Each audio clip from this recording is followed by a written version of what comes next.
Again, people, it's Posts and Perspectives right here on Silk News Television, and this is where we feel the polls of your own polls on social media as relating to the topics that have been discussed on the front burners this morning. And of course, good morning again to you guys. How are you doing today?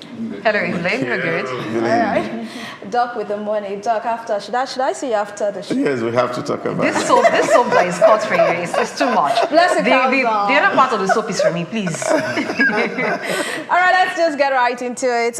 This morning, my first story is on the 2025 World Economic Forum that is taking place in Davos, Switzerland, starting today through to January 24. And of course, the Vice President, Kashim Shettima, has departed for that particular event. Let's see what people are saying on social media. Natukunda Dean says, exciting times ahead. According to the World Economic Forum's Future of Jobs report 2025, by 2030, we'll see a boom in jobs like farm workers and software developers, but a decline in roles like cashiers and administrative assistants. Time to gear up for change if you haven't. This is dealing with some of the report put together by the World Economic Forum, and if you can have that on the screen, you can see that the largest growing and declining jobs by 2030, farm workers, laborers, and other agricultural workers would be the top largest growing jobs,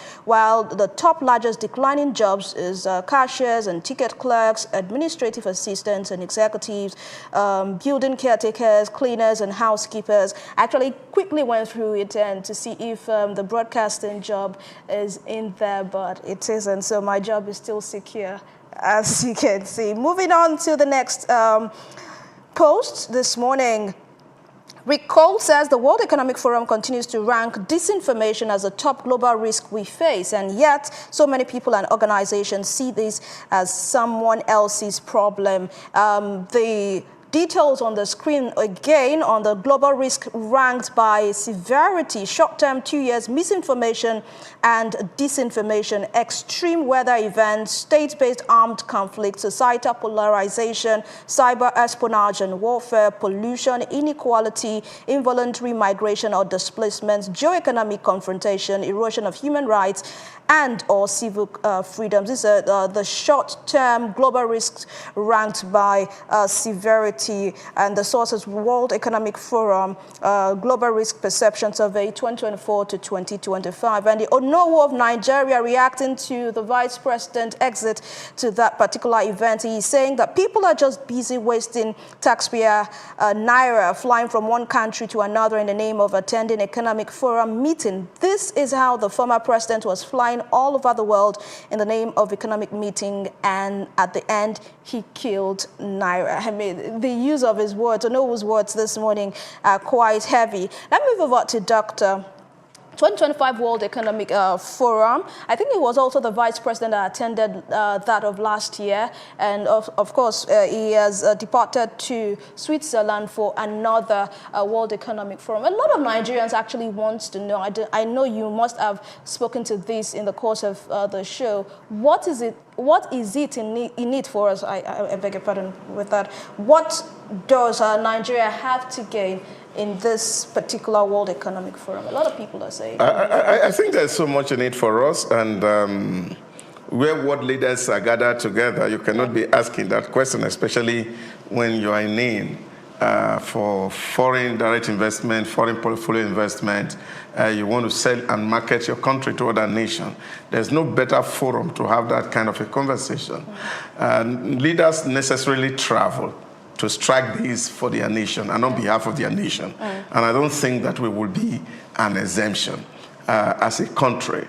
But I think what is fundamental and what people must be asking is to say, what is the position, official position of Nigeria going into this kind of a meeting? And that is quite very, very fundamental. I don't think that we should just attend meetings for attending sake, but we must have a plan, and there must be a direction for us that we are going to this meeting and this is what we intend to achieve. We will intend to trap this person down, trap this person down, trap this person down, close this deal, finalize this sale, and then Nigeria will be better for it at the end of the day. But again, it affords Nigeria opportunity to sell itself to the global community of development experts to say, this is what we are doing, this is where we are going. We need support of the globe to be able to move from where we are right now to where we want to be. I think there's a lot in it for us as a country, and we must exploit. All right, and do you want to react to that particular survey that the top largest growing jobs will be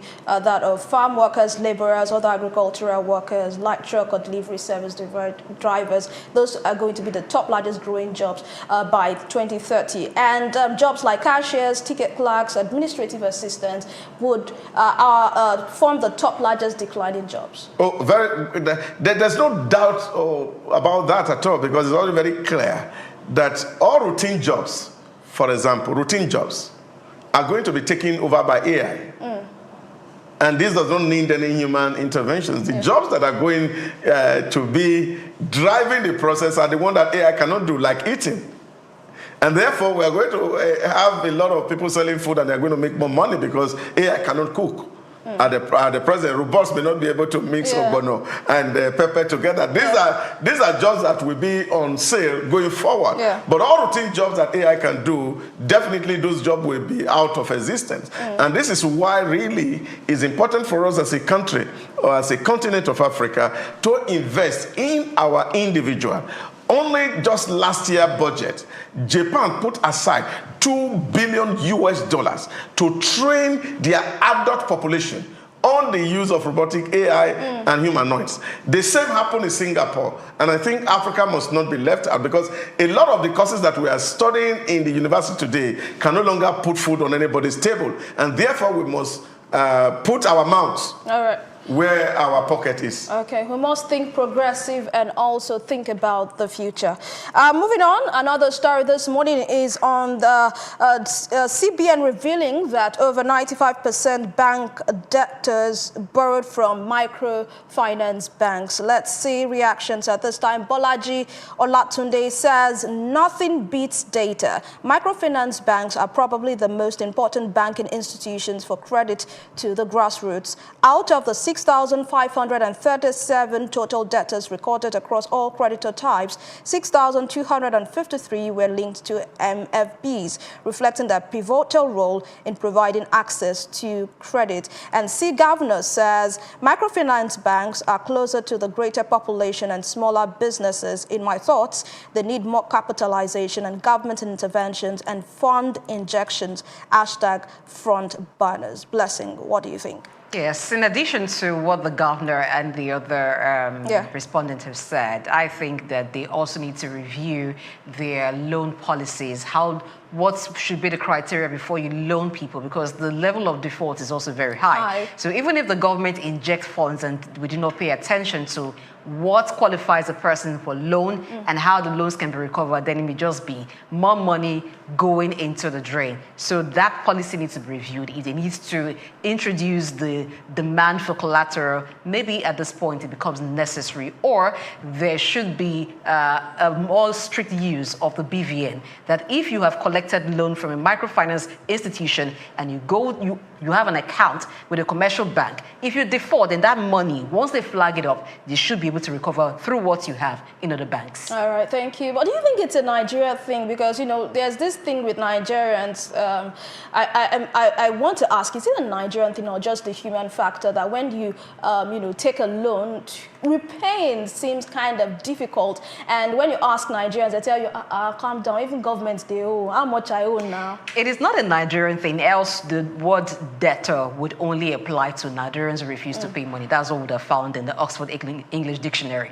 But I think it's made more problematic by the Nigerian system, that the system is unable to hold people accountable. So we should have a system that makes it easy to hold people accountable. Thank you. Let's move on to my next and final story this morning. SERAP writes Donald Trump seeks list of Nigeria's officials hiding loot in the U.S. I mean, the man is yet to even take, hold of the mantle of leadership, and a lot of letters are coming in already. Okeke Chuma says a lot was stolen and corruption is still going on. Something needs to be done to stop the looting from Nigeria in the first place and not rely on foreign country for help. Facility and Maintenance says, that's at Adefix, says this should be given a clear area of scope and shouldn't be a way of trying to get the incoming president unnecessary attention or even making it look like a second colonization. Americans won't do anything for free without something huge in return. And Adeshina Ajiboye has this to say: clouds chasing individuals, he calls SERAP. President Trump has far more important matters to address than your usual nonsensical charter. Doctor, what do you think? Well, I think earlier this morning I've spoken to that very clearly. Yeah. Donald Trump, the 47th president of America, going to be sworn in today. And he was very clear up to yesterday or last night, was still talking about America for Americans. And it is not American for Nigeria. And I think SERAP should let that get into their DNA, that if we have challenge at our homes, we must do what we can within our house to stop and deal with those issues, rather than taking our matter as if we are an appendage to America, and therefore Donald Trump needs to instruct what can be done in Nigeria. Okay. Nations collaborate, there's no doubt about that, and I think SERAP must focus on how to find out facts within the environment that can actually help government to locate where these loots are, and then of course government agencies can work hard to recover those loots. But going forward really is also to see how we can also build a resilient system. And I'm not sure that Donald Trump, yesterday I still heard him while they were having that party, and I said, the most beautiful word that I've ever heard, and that is in the dictionary, is tariff. I'm going to tariff and tariff and tariff. That's where Donald Trump is. It's Donald Trump for America, not for Nigeria. Okay. He's not talking tariff, he's not listening. Of course. By the way, lots of Nigerians seem to be up over the moon about the swearing in of Donald Trump. I'm wondering, is U.S. an extension of Nigeria? I went through social media this morning, and it's like, oh, Donald Trump is going to become the president of the U.S. Why do you think a lot of people are excited that Donald Trump is Nigerians are very religious people. We like a lot of prayer. Having gone down and you come up again is a lot of prayer point for Nigerians today. So we are celebrating the miracle that has happened, and many of us are hoping for miracle, that it is not over until it's over. If Donald Trump can lose in 2020 and bounce back again, Evelyn, you can bounce back. I can. Preach on, Pastor. All right. Preach on, Pastor. That's it. Thank you so much for your analysis this morning. It's been a wonderful time with you on the show, and I'm sure the viewers too had a lot to gain from the front burners this morning. Thank you so much.